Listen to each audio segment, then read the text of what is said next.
कौन भैया, मैं आपसे हाथ जोड़ के विनती करती हूँ, आप मेरी माँ को न्याय दिलवा दीजिए। आप बोलते हैं ना कि मेरा हार का भी चर्चा चलता है, तो जब से आप हारे हैं मेरा जीना हराम हो गया है। मेरा कोई नहीं है आपके सिवा। मैं बहुत थक गई हूँ दौड़ते दौड़ते। अब मुझे न्याय दिलवा दीजिए भैया, और कुछ नहीं चाहिए मुझे।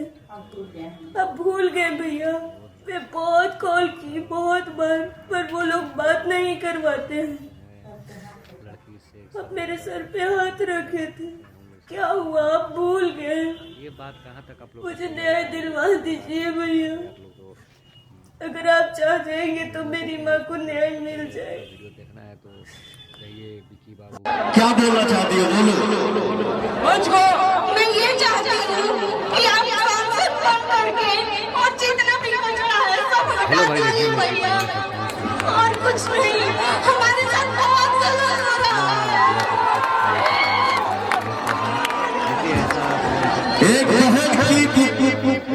एक बहन का पुकार नहीं बोलूंगा, एक बहन का आदेश मिला है।